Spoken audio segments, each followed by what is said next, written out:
4, del 35 al 41. Marcos es el evangelio de este testimonio encarnado de Jesús, en el cual nos enseña a nosotros y a nosotras, los que hemos creído, no es los que han creído en el Señor, los que hemos creído, que no hay por qué temer, más bien es tiempo de confiar. La base y el fundamento de esta confianza está simple y llanamente centrada en el testimonio vivido de nuestro Señor Jesucristo. Un Jesús que triunfó sobre el mal, el pecado y sobre la misma muerte. Es por esta razón que nosotros nos estamos basando en esta verdad, una verdad que debemos enfrentar con valentía en medio de cada prueba de fe, de persecuciones, de vituperios. Póngale el nombre para la situación que usted está pasando, pero todos debemos enfrentarlo sin ningún temor. Pues al ser nosotros seguidores de Cristo, tenemos el mejor ejemplo de perseverancia. Es por eso que por esta razón debemos nosotros, como dice el mismo Evangelio de Marcos capítulo 8, que es el tiempo de negarnos a nosotros mismos y tomar nuestra cruz y seguir al Señor a pesar de todo lo que podríamos estar enfrentando hoy. Eso es así de sencillo.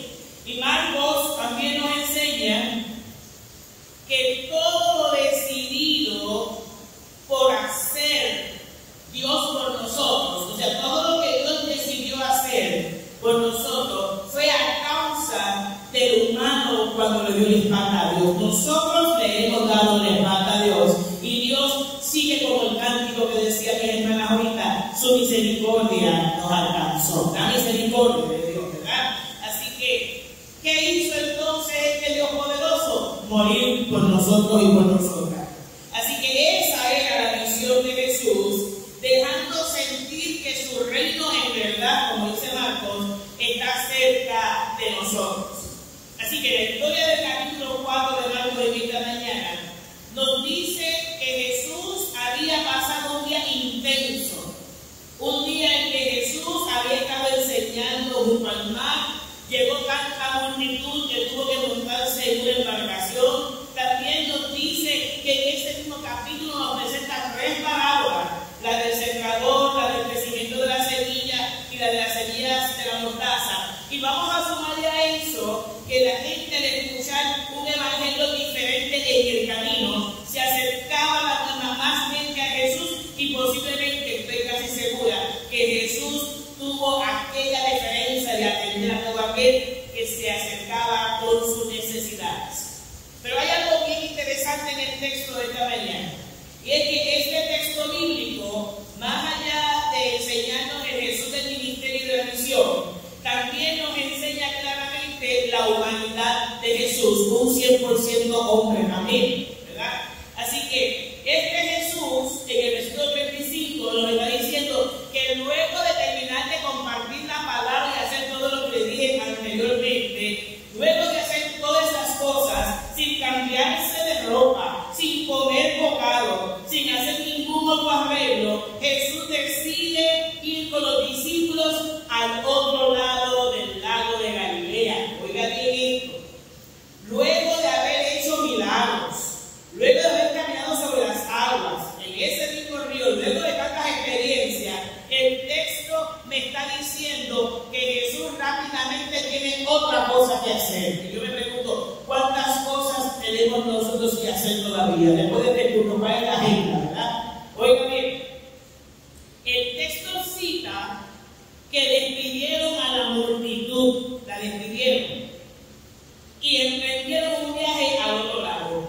Es una invitación y un viaje que ningún discípulo, oiga bien, refutó ni fue opositor del mismo, sino más bien se montaron y se fueron con Jesús.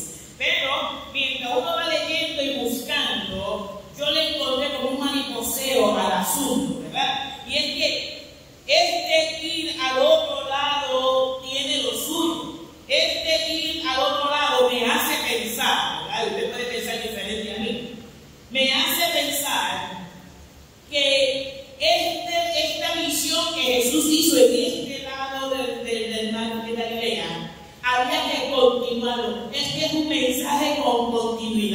Este es un mensaje que no se queda en un solo lado. Este es un mensaje extensivo, porque es parte de la misión. Porque había otros religiosos y gentiles que necesitaban oír el mensaje. No se podían quedar donde estaban, había que moverse más allá. Oiga esto, pero a su vez me hace pensar que nosotros tenemos que tomar los riesgos, ¿verdad? Los riesgos. Porque al despedir la humanidad, Jesús le está diciendo a esta muchedumbre: ya tienes la experiencia, tienes el toque, recibiste la palabra, no te puedes quedar aquí dando vueltas conmigo. Tienes que irte y llevarle este mensaje a otros. Lo que tú has escuchado, lo que has aprendido. No es el tiempo de quedarte estático ni estática. Es el tiempo de dar más pasos a favor del reino que da libertad en Cristo. Oiga,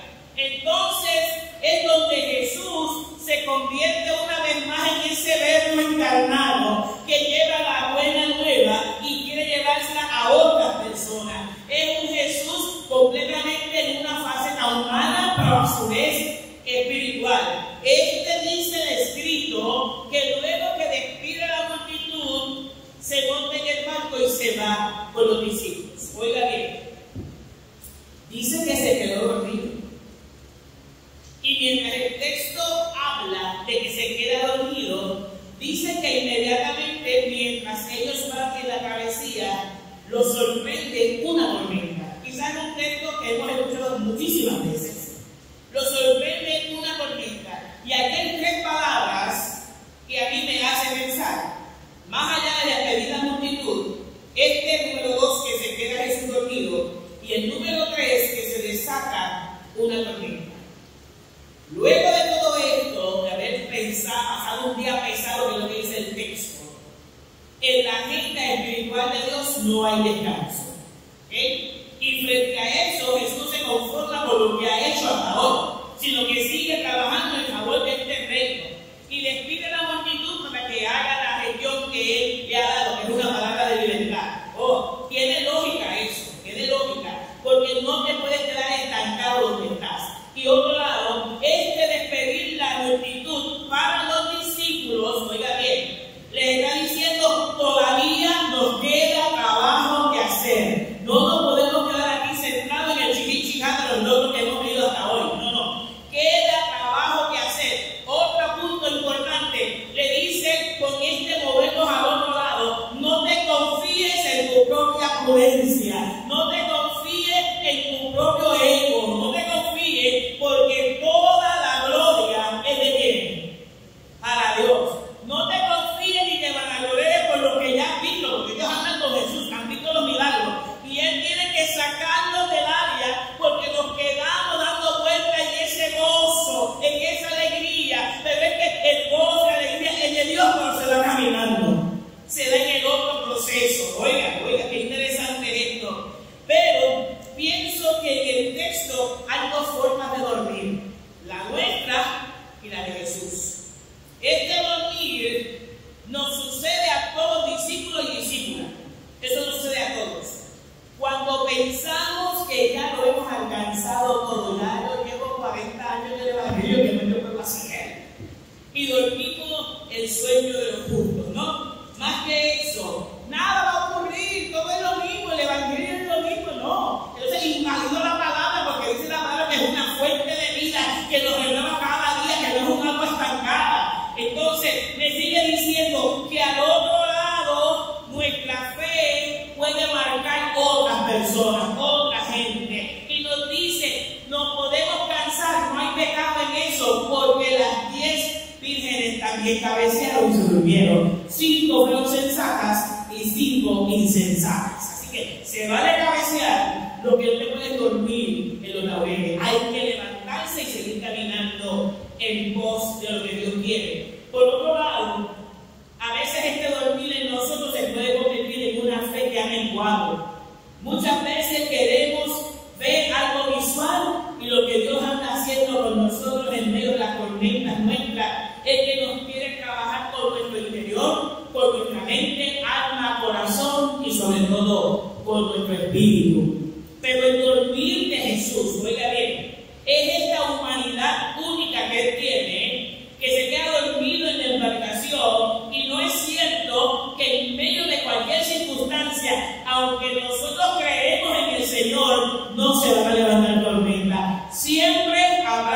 tormenta, siempre habrá tormenta. Aunque Jesús esté en nuestra barca, está en mi barca porque yo he creído en un Dios vivo y de poder que resucitó. Y ella no se va diciendo que para tener esta satisfacción y garantía, lo que nos hace falta es creer en un Dios vivo y de poder. Eso no es. Eso es lo que nos hace falta, no nos hace falta otra cosa. Bueno, este momento tormentoso, este relato de tormenta que se da durante este viaje, qué increíble es esto. Óyeme esto, Rudy, óyeme esto. Este viaje que lo orquestó fue Dios. Este viaje al otro lado de la ribera, al otro lado del lago, lo planificó Jesús, no fue ninguno de los discípulos. Así que uno puede montarse en el barco pensando que nada va a suceder. Y podemos dormir en esa autosuficiencia de que nada va a ocurrir. Oiga, yo pienso que la peor tormenta no fue la atmosférica que se dio. Yo pienso que no fue esa la peor tormenta. Pienso esto porque los que iban en la embarcación eran expertos pescadores, número uno. Y número dos, conocían como sus manos el mar de Galilea. Y conocían el desfase que había entre las montañas que hacía que las corrientes de viento entraran e inesperadamente surgir una tormenta en cualquier momento. De hecho, el que ha podido ir a Tierra Santa y se monte en el barquito del lago de Galilea, aunque usted esté allí cantando un montón de coritos que lo ponen en un karaoke, hay momentos en que la embarcación al día de hoy nos sorprende con grandes vientos. Así que yo pienso que los discípulos, su peor tormenta ha durado del viento porque ellos podían entender que eso podía ocurrir. Yo pienso que la peor tormenta de ellos fue el desconfiar de que Jesús estaba en la barca. La falta de fe es la peor tormenta que cualquier ser humano puede tener en su vida. Pero también, oiga, Primera de Samuel, capítulo 17, de 1 al 4, nos recuerda lo siguiente.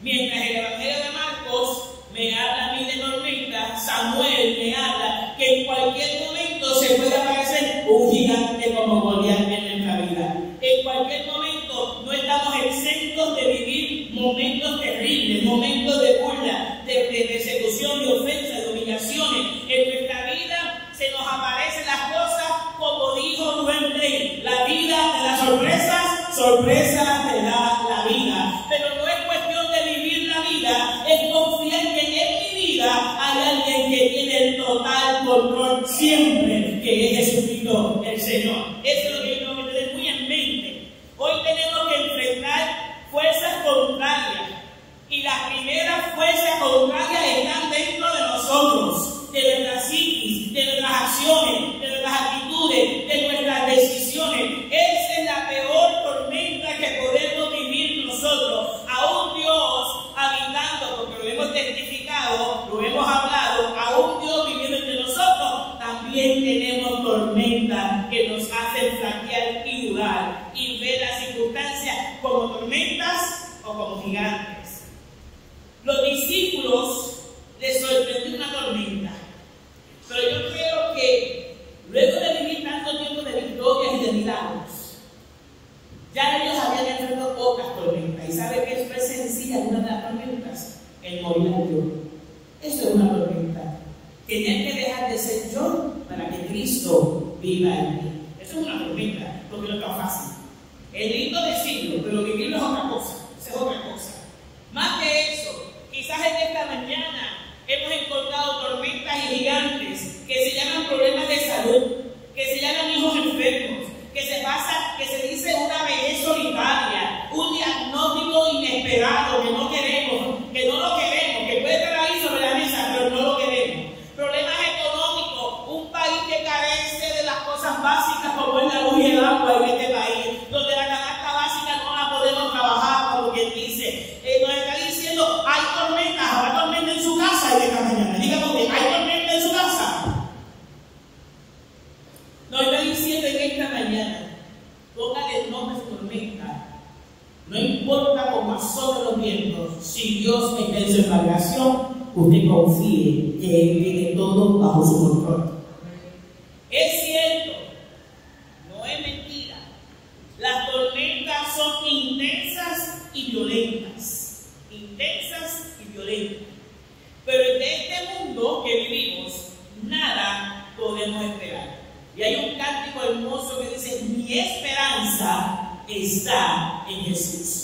Y es lo que la iglesia necesita reforzar. Por eso es que el Salmo 9 nos está diciendo en esta mañana: aunque haya tormenta, reflexiona y mira el concepto de sí mismo, porque la tormenta no viene para destrozar tu exterior, la tormenta viene a limpiar las atmósferas del interior del ser humano, para sacar lo mejor de nosotros, para que la palabra de Dios se haga vida y reina en nosotros. Es cuestión de seguir descubriendo quién soy y quién es Dios ante mi tormenta. Es necesario la aflicción para sacar lo mejor de nosotros como creyentes, lo que decimos que creemos en un evangelio de verdad. Es necesario que nuestra fe no se duerma, sino que despierte. ¿Sabe por qué? Porque el Salmo 121 le dice que el que guarda a Israel, que es usted, el pueblo de Dios, no duerme. No hay por qué temer, porque el Señor no duerme y está atento y atenta a nosotros. Pero oiga, el texto de hoy dice que los discípulos estaban histéricos. La tormenta, yo no me imagino sacando agua y entrando agua. Y fue tanta la histeria que se desenfocaron. Y eso siempre pasa. Cuando viene la tormenta nos desenfocamos, ¿verdad? Y fueron donde Jesús, que estaba durmiendo en la embarcación, y le hicieron la única pregunta: Maestro, traducción en lenguaje actual, ¿no te importa que nos estamos hundiendo? O sea, tú estás en mi barco, hay una tormenta y tú sigues durmiendo feliz. Ellos están histéricos y aquí nosotros también le decimos lo mismo al Señor: es que tú no ves mi problema, es que tú no me piensas hablar, es que tú no vas a cambiar el diagnóstico, es que a ti no te importa mi vida, es que no te importa mi familia. Y el Señor se queda durmiendo, porque ya el Señor desde antes estableció que Él tenía el control de todo. Lo que nos ponemos histéricos somos nosotros, porque se nos olvida en quién hemos confiado. Nuestra vida tiene que estar sentada en el Dios de mi salvación, en el Dios que me levanta, en el Dios que me ama, en el Dios que aunque yo le doy la espalda, Él sigue dándome el frente con bendición y vida eterna. Y es que a veces le gritamos al Señor, como yo grito esta mañana: normal, no te importan mis súplicas. Es que no has contado cuántas lágrimas yo he botado en este tiempo. Es que no te importa. Yo he tratado de hacer un análisis queriendo ser lo más humana posible, ¿verdad? Yo estaba en 3 semanas en el pueblo de Ponce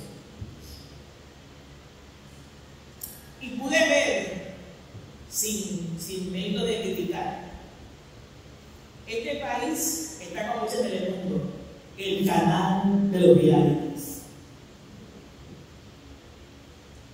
Hubo un tapón inmenso, inmenso, en el pueblo de Ponce, la gente recibiendo el transformador y sacando fotos. Yo no estoy diciendo que la gente no tenga desesperación, no me malinterprete. Pero ahora lo nuevo es que para todos sacamos una caravana. Para todos nos damos suerte, el transformador, sí, fuera el gobierno. ¿Qué es esto? O sea, y eso me hace pensar en el ámbito espiritual. ¿Dónde está de verdad nuestra confianza? ¿Dónde está la fe de la iglesia? Porque no me diga que todo el que fue llega a un banco. Venga, no me diga a mí eso. No me diga que la iglesia no participó de la bienvenida de la liquidez. No me diga que no, no me diga que no. No me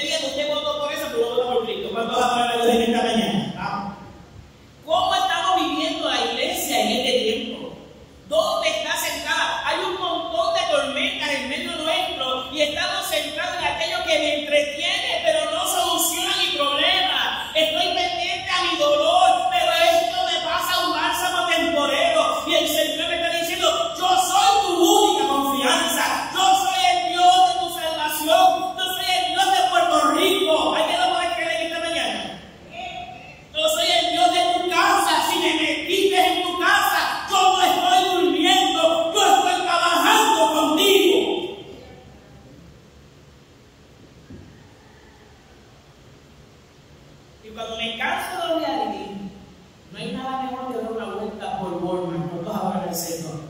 Y el consumerismo nos calma la ansiedad. En esta mañana pienso que vivimos tormentas que se llaman quítate tú a poderme yo. La respuesta de la pregunta que le hacen los discípulos a Jesús es interesante. Y Jesús, lo busqué en el lenguaje actual, le responde a la grosería, a la histeria de los discípulos. Porque están asustados. Yo me imagino esta pasta única que te revienta el hígado. Porque están tan asustados. Y miren la segunda pregunta en el lenguaje actual. ¿Todavía no confían en mí? O sea, andas conmigo y no confías en mí. Me alabas, me adoras y no confías en mí. Porque soy tu Dios cuando la cosa va bien. Pero no soy tu Dios, soy un loco que duerme. Porque no respondo tu pregunta, porque no resuelvo tu asunto. La pregunta de Jesús está brutal.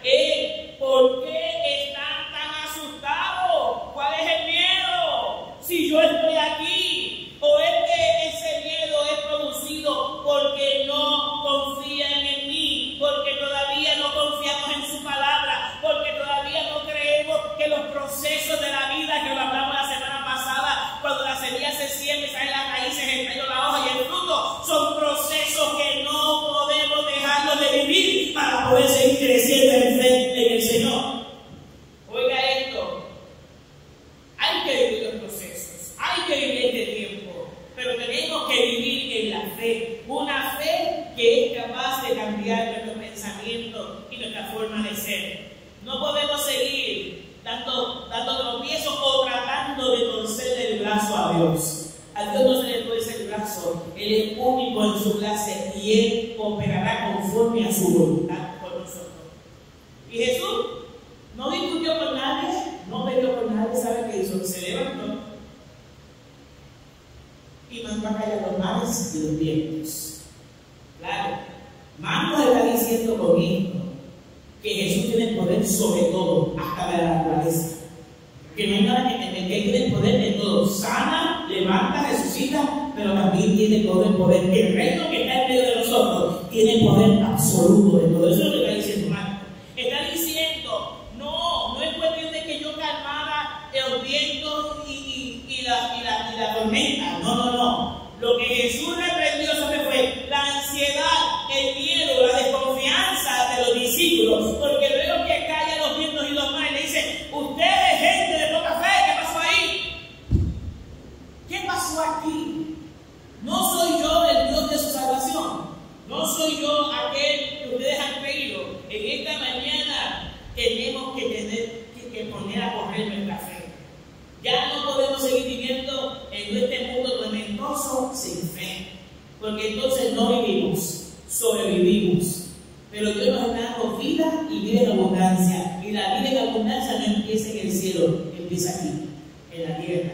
Nos está diciendo que hay momentos tormentosos en la vida, en la que tendremos que temer y también tendremos que dudar. Pero también tenemos que aceptar que Dios sigue estando en medio nuestro. Eso no se puede evadir. Que la duda no cabe en aquel que cree en el Señor y que Dios se levanta todos los días para bendecirnos y llenarnos de su esperanza renovada.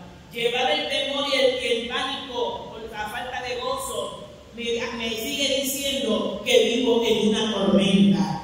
Yo me puedo sorprender por lo que llega a mi vida, pero inmediatamente tengo que reflexionar en lo que Dios ha depositado en mi vida, porque Dios sigue siendo Dios. Y Dios no pretende fastidiarnos la vida, Dios pretende bendecir nuestra vida. En esta mañana, ¿cómo se llama el tiempo tormentoso que estás viviendo? Ponle el nombre.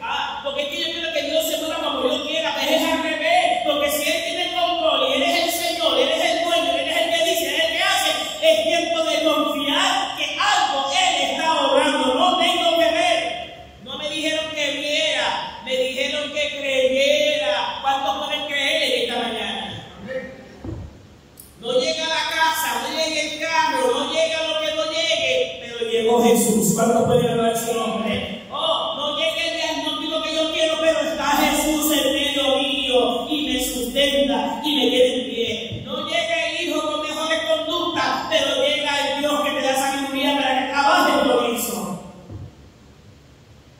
se llama esta tormenta en esta mañana? ¿Cuál es el nombre? Porque Jesús está aquí y va a callar tu ansiedad para que te puedas levantar y pases esta etapa y cruces al otro lado donde hay gente esperando un mensaje de esperanza como el que el Señor nos brinda en esta mañana. De pie, por favor.